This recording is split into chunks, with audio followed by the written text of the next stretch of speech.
नमस्कार मित्रांनो, जय महाकाल. आता आपण रेस्क्यूसाठी चाललो आहे आणि रात्रीचे 3 वाजलेत मित्रांनो. आणि साप बघा कुठे आहे, तुम्हाला दाखवतो लगेच. माझ्या एरियामध्येच आहे साप. एमर्जन्सी कॉल आहे. हे बघा, मी आलो इथे जागेवर. अतिशय चिडलेला साप आहे.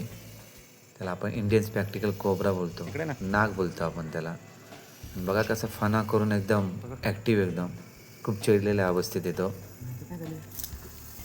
आणि काय माहीत का पिसाळला तो, काही कळालं नाही. आणि गॅलरीमध्ये मित्रांनो आहे बघा, रात्रीचे इतके पहाटे तो साप खिडकीमध्ये येऊन बसला आहे बघा. ग्रिल लावलेली आहे तिथे हा साप. आणि बिग साईजमध्ये पूर्ण. माझ्या मित्रांनी कॉल केला मला आणि पहिल्याच कॉलमध्ये लगेच जागेवर पोचले, वेळ नाही लावला. एमर्जन्सी होता म्हटलं तर मला जावंच लागेल मित्रांनो. आणि मी रात्रीचे कॉल उचलतोच, किती रात्रीचे असो. कधी पण मला कॉल आला तर मी लगेच उचलतो, कारण कोणी कशासाठी कॉल करायला सांगता येत नाही. हे बघा, मी त्याला आता रेस्क्यू करण्याचा प्रयत्न करतो आहे, पण मला बाहेरच्या बाजूने जमत नाही आहे. मी बाहेरून आतून चाललो, आता आतमधून आलो आहे मी. हे बघा, तो अजून पण मला समोरून मला कव्हर करतो येतो, मला हात लावून देत नाही. चिडलेल्या अवस्थेत आणि मी डायरेक्ट लगेच हात नाही लावू शकत त्याला. खूप शांत पद्धतीने त्याला हँडल करतोय मी. जवळ असल्या तर त्याला पूर्ण भास होऊन देतोय, कारण माझ्याकडनं त्याला काही त्रास नाही आहे याची मी त्याला जाणीव करून देतो. काही गडबड करत नाही मित्रांनो, कारण हा मुक्का प्राणी घाबरणार आहे ते शेवटी आपल्याला बघून. बघा, जाऊन बघा कुठे लपलाय. खाली गेला तो, खाली उतरला तिथे कोब्यावरती. आणि बघा तिथं छोटंसं बीळ होतं, पण त्या बिळामध्ये त्याला लपायला जागा नाही आहे. आणि मला अडचण होती, इथे खिडकी आहे समोर, अडचण होती. आणि मी अडचण मला बाजूला करावं लागेल. आणि आता मी याला परत सोडून देतोय. हे बघा, त्याचा तो रेस्क्यू करता येणार नाही. हे बघा, मी साईडला ठेवली खिडकी. साप निघाले तर नक्कीच मित्रांनो, सर्प मित्रांना कॉल करून बोलवत जा तुम्ही. फुल बिग साईजमध्ये नागिन वाटते मित्रांनो.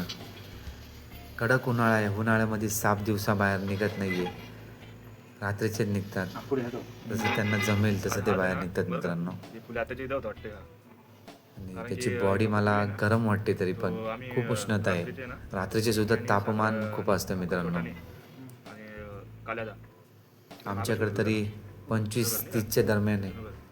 आता मी हा रेस्क्यू करतो तेव्हा पण आता तापमान होतं 27 ते 25च्या टार्गेटमध्ये होतं. तापमान खूप आहे मित्रांनो, थंडावा अजिबात नाही आहे. सापांचे मुक्यापणाचे खूप हाल होतात. मी रेस्क्यू करण्यात त्याला एकदम आरामशीर प्रयत्न करतो, काही घाई गडबड काहीच करत नाही आहे. हे बघा, तो प्रत्येक वेळेस फणा मारतोय, चान्स देत नाही आहे मला.